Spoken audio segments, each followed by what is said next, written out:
स्वागत है आप सभी का आपके अपने यूट्यूब चैनल द बिहारी पे। दोस्तों, स्कूल में जो बीपीएससी शिक्षक है इनको अब प्रधानाध्यापक का प्रभार दिया जाएगा। इसको लेकर के विभाग की तरफ से एक पत्र जारी कर दिया गया है। मैं आपको वो पत्र दिखाऊंगा।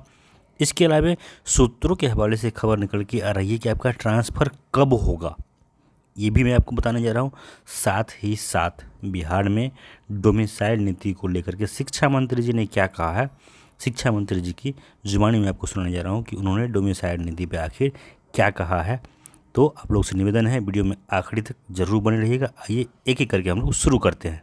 सबसे पहले हम लोग शुरू करते हैं और चर्चा करते हैं उस पत्र की जो देख सकते हैं आप लोग आज के डेट में जारी किया गया है। यहाँ पे आप लोग देख पा रहे हैं, माध्यमिक शिक्षा निदेशालय, प्रेषक वैद्यनाथ यादव। आज का डेट आप लोग यहाँ पे देख सकते हैं 4/9/2024।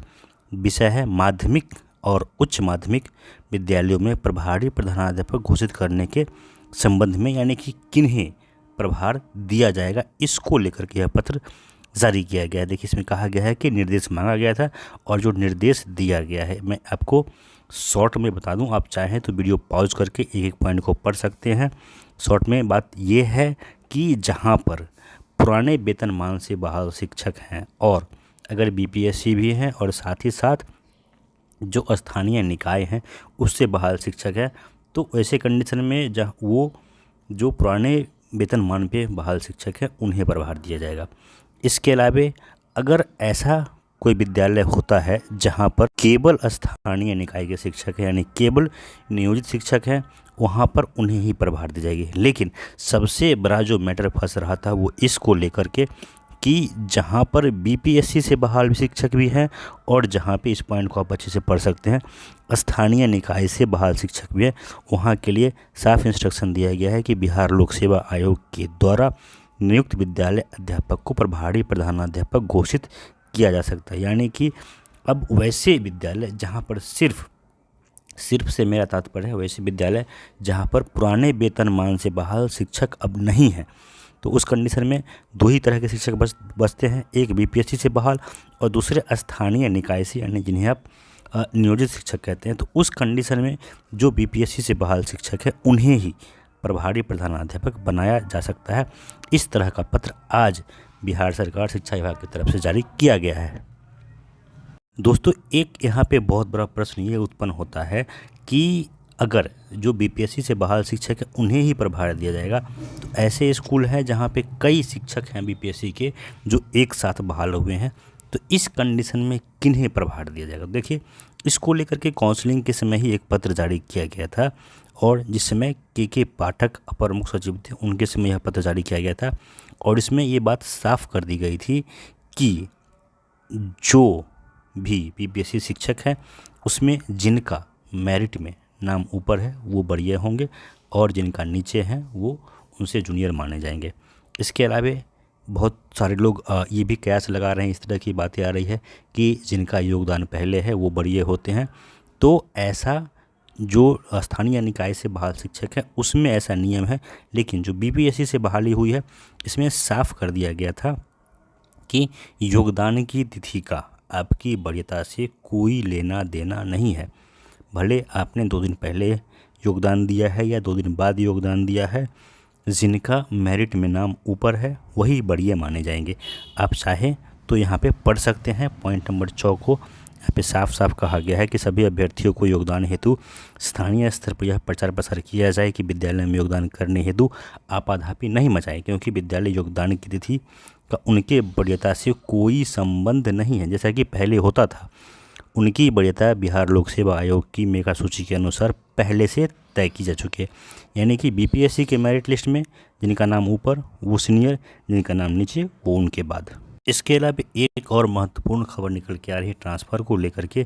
जो सोर्सेस हैं उनसे खबर निकल के आ रही है कि जो आपका ट्रांसफ़र है, साथ ही साथ एक और डिमांड आज निकल के आ रही है, जो भी नियोजित शिक्षक हैं, नियोजित कहिए, सक्षमता पास शिक्षक कहिए, और जो बीपीएससी शिक्षक हैं, सबों का एक ही डिमांड निकल के आ रहा है कि अगर ट्रांसफ़र में देरी हो रही है तो हमें प्रतिनियुक्ति का लाभ दिया जाए, हमें डिपुटेशन पे भेजा जाए जहाँ पे हमारा आवास है उसके आसपास।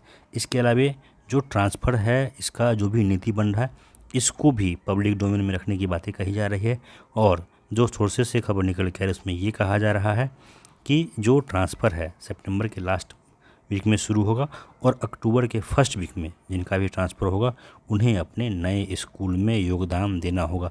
ये सबसे पहले मैं आपको खबर दे रहा हूँ कि अक्टूबर के फर्स्ट वीक में जिनका भी ट्रांसफ़र होगा उन्हें अपने नए विद्यालय में योगदान देने के लिए कहा जा सकता है। ये खबर सोर्सेज से निकल के आ रही है। हो सकता है ये 100% सही हो या फिर हो सकता है ये ना भी हो, ये भी मैं अभी आशंका व्यक्त कर देता हूँ। इसके अलावा देखिए जो डोमिसाइल है इसको लेकर के बिहार के शिक्षा मंत्री जी की तरफ से एक महत्वपूर्ण बयान आया है निकल के, जो मैं आपको सुनाने जा रहा हूँ। और ये बयान सुनने के बाद ये वीडियो ख़त्म माना जाएगा और आप लोगों ने वीडियो को आखिरी तक देखा, इसके लिए बहुत बहुत धन्यवाद।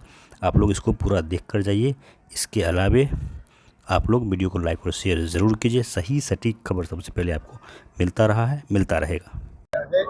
झारखंड की नौकरियों पर सबसे पहला हक झारखंड के निवासियों का है। क्या बिहार में ऐसा नहीं लगता है कि बिहार हमने अभी वर्तमान में आपको इसका जवाब दे दिया था कि वर्तमान में जो पॉलिसी है वो दी हुई है, लेकिन अभी भी अधिकांश 75-80% से ज़्यादा बिहार के शिक्षक शिक्षिकाओं ने क्वालिफाई किया है। सर, पटना में जब एक शिक्षक डूबा तो उसके बाद एक गाइडलाइन जारी हुई थी कि सब घाट पर लाइफ जैकेट्स रहेंगे। क्या लाइफ जैकेट्स अवेलेबल है? क्योंकि हम अभी पटना के जेठनी घाट पे गए थे, वहाँ लाइफ जैकेट अवेलेबल नहीं है, वहाँ के लोग वैशाली आराम। दो तरह के अनुदेश दिए गए थे डिस्ट्रिक्ट मजिस्ट्रेट्स को।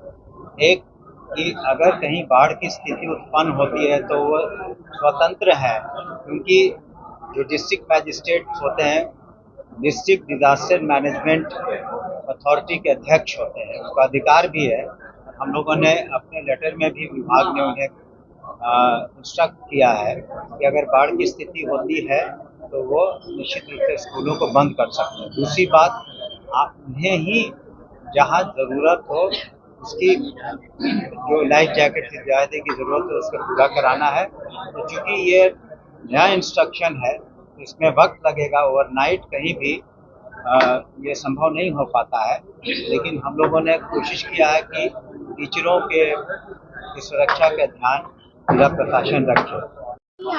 टीचर्स जा रहे हैं क्योंकि उनको अटेंडेंस लगानी है, तो ऐसे स्कूल में भी देखिए वहाँ पर ऐसा नहीं है कि सारे आपने अगर ठीक से गौर किया होगा, ऐसा नहीं कि सभी लोग रोज जा रहे हैं, टीचर जाते हैं, लेकिन कुछ काम स्कूल का भी रहता है, इसलिए हम लोगों ने इंस्ट्रक्शन सेफ्टी का दिया है।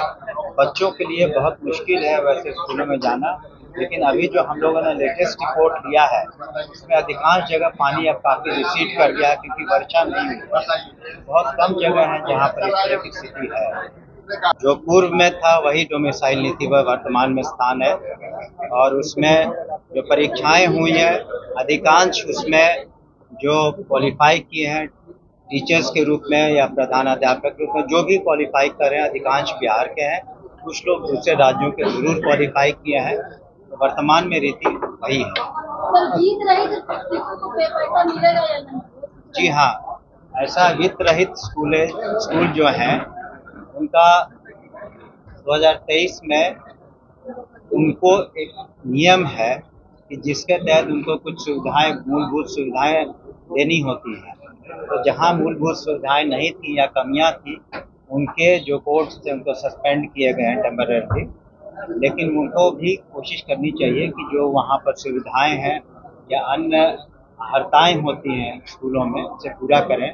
लेकिन निश्चित रूप से हम लोगों ने निर्णय लिया है कल ही कि हम लोग शीघ्र जो बकाया है उसका 2 साल का राशि हम लोग विमुक्त करेंगे। सवाल है कि ये जो 2022 और 20 वाली शिक्षा नीति है उसमें प्राथमिक शिक्षक क्लास से बच्चों को नाटक ड्रामा से जोड़ना है, तो क्या ड्रामा के टीचर की वैकेंसी विद्यालय? देखिए, हर राज्य का अपना अधिकार है कि वहाँ की जो परिस्थितियाँ हैं, वहाँ के जो रिसोर्सेज हैं और इत्यादि, उसको देखते हुए हम लोग कार्रवाई, सबसे ज़्यादा ज़रूरत